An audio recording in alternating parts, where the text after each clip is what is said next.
All right, just want to start off by congratulations to DeForest Buckner for winning AFC Defensive Player of the Week.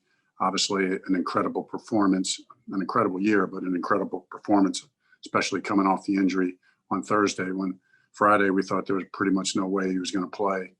And then Saturday it was like, maybe there's a slim chance he plays. And so anyway, just hats off to him. Great individual effort and well-deserved honor. Just looking forward to a good week of practice. We know we're going up against a tough opponent in the Pittsburgh Steelers.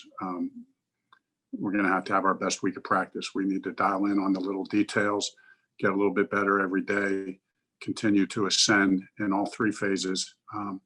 We need to be a team that can be on the details and play well in all three phases. When you go on the road this late in the year and this meaningful of a game, it's going to take a complete team effort and a 60-minute game and to be on the details in order to beat a good opponent.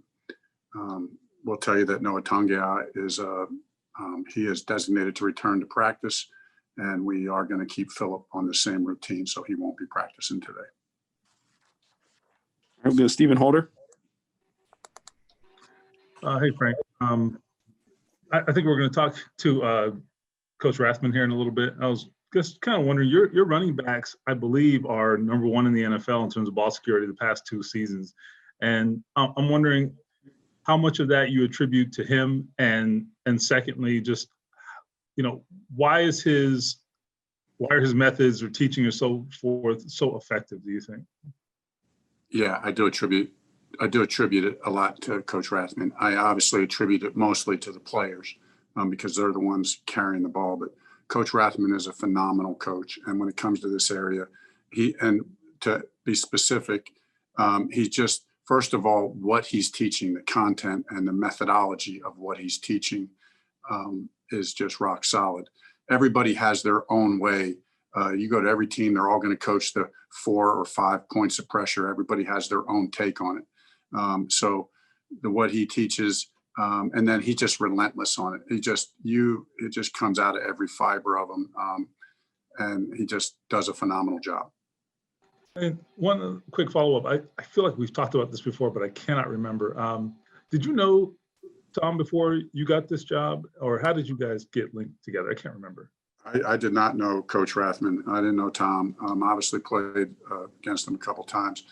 But when I got this job, I don't mind telling you that I probably had 3 offensive coordinators call me and say, if I had the head coaching job, the first person I would call to get on my staff was Tom Rathman. So that's the kind of respect he has around the league. Mike Chappell. Frank, on the ball security, you guys, this has really been a great year all along with interceptions and fumbles. This week, I don't know how you stress it more, but you're going against a Pittsburgh team that's what they do. They pressure the quarterback and they take the ball away. How much more can you emphasize it?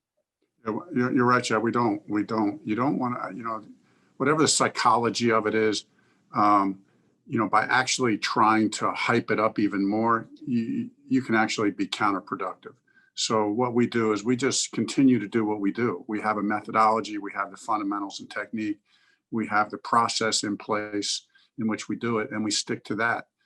They're a very good team at taking the ball away, but we're good at keeping it away. So, we just continue on the path that we're on.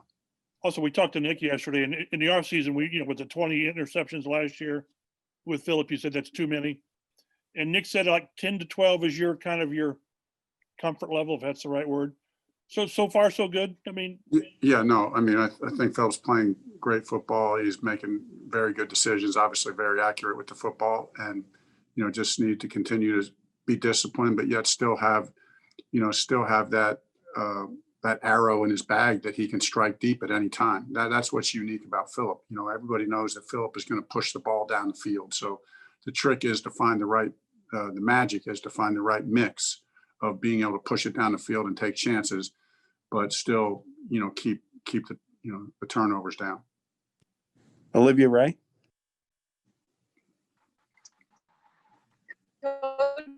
this is a little bit of a broader question, but you guys are playing your best football as of late. And I just wanted to know a couple of the things that you've circled in the last three games that you've stacked together as wins, as maybe points that have stood out to you that are correlating. I think on offense, I think we're continuing to run the ball a little bit better and better each week, and be effective there. I think we've had a number of explosive runs that really are a shot in the arm to the offense. And then, we've taken care of the ball. So on defense, we just have been having the knack to make the big play, and, continuing to shut opposing run games down and keep them at a minimum. I just think that's a key part of our formula, to stop the run, and try to make a team one-dimensional. And then, in special teams, just feel like our specialists are operating at a high level. And then I think we're being very disciplined and good in our decision-making on our special teams units. I think that correlation of things has resulted in some good football. Okay, we'll go a couple more. Joel Erickson. Frank, how is DeForest doing? Is he going to practice today? No, he's not going to practice today. I mean, I think he's doing fine. He's doing fine, but he's making progress. Obviously had some soreness and swelling after the game, and so we just want to be safe and try to get him back on track so he won't practice today. Okay, and last one, Jim Aiello. Yeah, Frank, two real quick. The first one is just how Anthony is doing, Costanzo, in terms of health right now. Yeah, he's doing well. He's not 100%, but continues to, make progress and is, playing good. It's not. I don't feel like it's really hampering him that much, and so he's playing well. The other one I have for you is just any similarities between a guy like Philip Rivers and Ben Roethlisberger, obviously in the same draft class and have been around for a long, long time. Yeah, I mean, I think the similarities are they've both been incredibly durable. They've both been incredibly productive. They're both incredibly effective in the pocket, with subtle movements in the pocket. Roethlisberger maybe has a little bit more of a reputation and some miles on extending plays outside of the pocket, and they both like to push the ball down the field. Ben will throw the ball down the field and has been productive over the course of his career, getting it down the field vertically, as has Philip.